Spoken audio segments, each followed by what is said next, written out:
They say that you should never meet your heroes for fear of being let down. But why don't they say never listen to what your heroes say about God? Because one minute you can think Hugh Jackman is an absolute legend, and then next, well, see for yourself.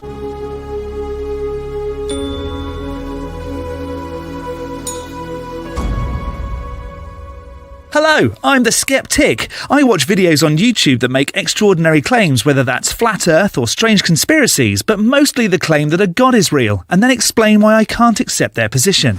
Before we get into today's video, please do subscribe, hit that bell notification to be alerted for my next video, and drop a like. That would be incredible. In this God Squad video, T&H, a YouTube channel with over 300,000 subscribers, put together a video with one of my all-time favourite actors, Hugh Jackman.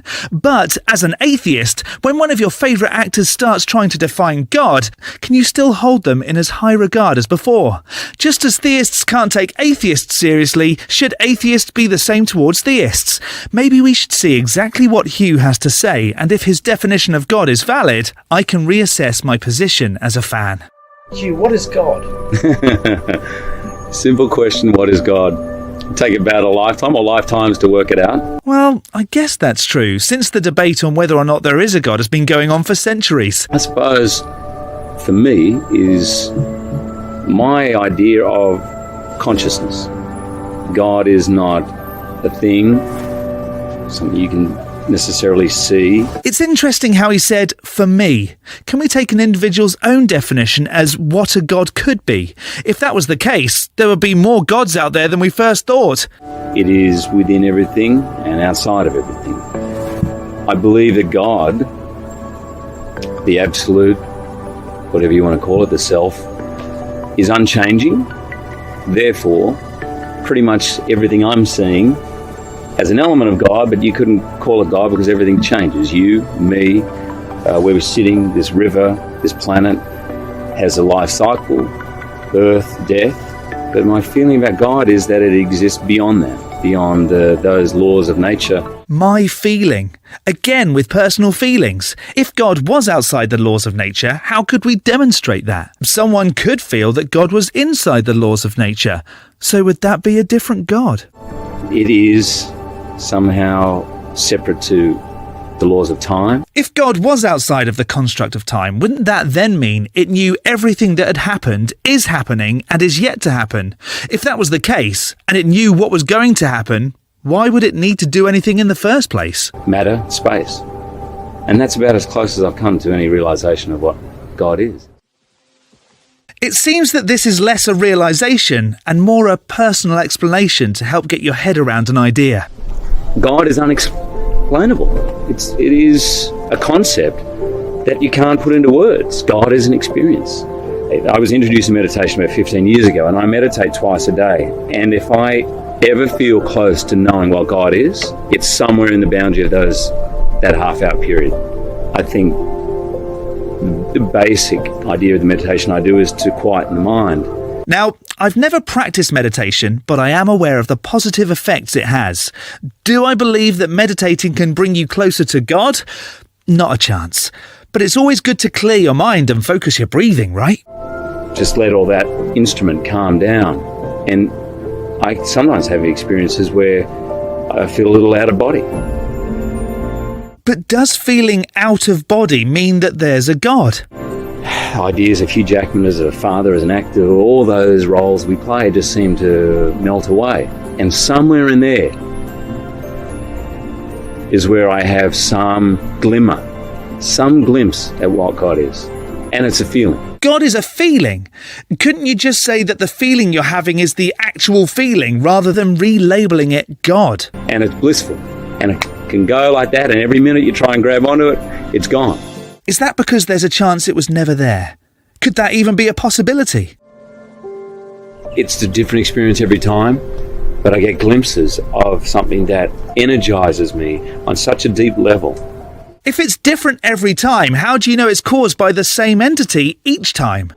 That I'm not sure exactly what I'd do without that form of prayer. It's a way to be in touch with who I really am.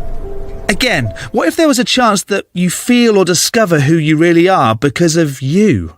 Why does it have to be a third party making you feel that way? Much of our life, our experience of this body, of being in this creation, is of duality. That in fact there is an interviewer, an interviewee. There is a man, or a man, woman. There's night and day. There's life, death, pain, pleasure. The world exists in this duality. I'm sitting here talking through this body to you, and the camera is seeing a form talking. And there is God within this whole entity. Because of duality, there's a God. But that doesn't even make sense. And outside of it, that exists beyond the words I'm saying, beyond the actions I'm using, beyond the space. There is something linking all of us. That to me is God. Why does something have to link us in this sense? Can't we all be part of the universe, and that to you is the universe? Why do we have to keep relabeling things? The most potent examples I've had of that being connected beyond my physical form, or beyond to someone I love or know or hate, is in the theatre. And I've probably had 3 or 4 times where I've heard many actors describe it. So wait, is it 3 or 4 times, or many times? Because 3 people feeling something doesn't mean that the thing they felt is real. Could they be wrong? It's almost a slightly out-of-body experience.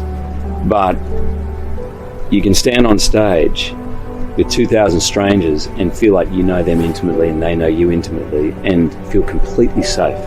I actually have stood on stage after performances and had standing ovations to thousands of people. It's an overwhelming experience.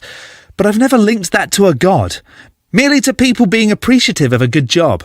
So how would we jump from adoration and appreciation of something visually and audibly appealing to, God did that? Oh, for goodness sake, you put in hours of work, train hard for months, give it your best shot. At no point does God learn lines for you or learn choreographed routines, so why would you give credit to something that did no work?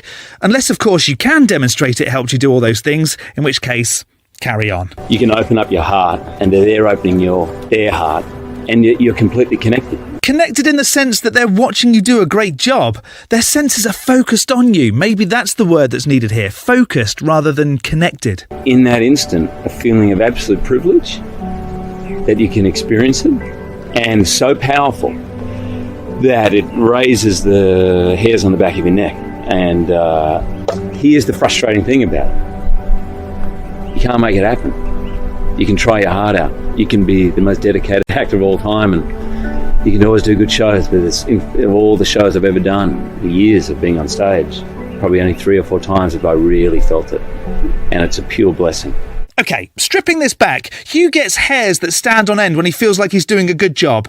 How would he, and we, demonstrate a God was doing that? You're there in it. It's this complete knowledge of unity, of community. Does community equal God? If you're really listening, it's the space. It's the space between words. If you listen to great music, the greatest composers, I think, understood the space between the notes. And when you feel that, it's so uplifting. It's amazing. And we can get so focused on listening really hard and listening to the music that you forget. The experience of God is restful. Okay, I'm not even sure what's happening here. It's starting to make no sense, just random words again. That seems to always be the case, right? We get to a point when, instead of trying to come up with coherent arguments for a deity, strange things are said like, experience of God is restful. Experience of God is restful. Experience of God is restful. Experience of God is restful. What does that even mean? I wrestle with this all the time. Is there a way that you can experience God when everything's crap in your life?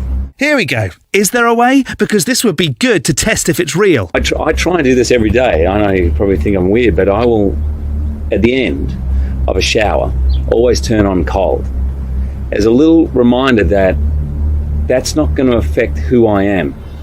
The experience of being warm, pleasurable in a hot shower. It's just an idea that that's better. No, that's because warm showers are nicer. Who enjoys a cold shower? Is it comfortable to have a really cold shower in winter? It's not comfortable. But why can't God exist in that uncomfortability? What? A lot of this experience is not easy. It's not. I don't care who you are. It's not easy waking up first thing in the morning. You don't always want to get up out of bed. But can you find God in that? Even in the pain or discomfort, there should be some rest. Is anyone else starting to lose track of what's going on? And then, funnily enough, my experience is you can kind of enjoy it. It's weird. You can kind of enjoy the things which most people are not and shy away from. Fear is something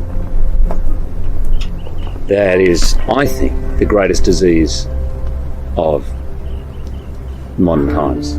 We're definitely moving away from any God claims and just saying random things now. If you were to break this video into chunks and listen to each section, would you have any idea what was being spoken about? Yeah, me neither. And lately I've been practicing this whole idea of just resting in the idea that I'm scared. You can't change it. You can't say to your mind, don't be scared. But still to be able to find rest in it, and I think that's God. I think that's you giving credit to something else when you're doing all the hard work yourself. So how do we go about testing which one of us is right? What happens when you die? I think death, you said at the beginning of this interview, you said, I'm going to ask you a very simple question. What is God? And I think death is as simple as that. I think it's another moment. It's another moment that we live through. I think the point is that you die, not that you live through it. If we lived through death, no one would die, and this would be a huge, overcrowded mess. And my feeling is our attachment to the sensorial life, which is really our connection to this. It's really our only connection, real, to this creation, is what we perceive through the senses. That goes, that somehow the soul, or the God within you, kind of carries on. I don't know. I don't know either. I don't know what on earth the message behind this video even is. I truly believe there is a way to find the Garden of Eden here, in this life, wherever you are. You don't have to go to the top of a mountain to do it. I'm born in Sydney, and I think you can find it in a suburb of Sydney.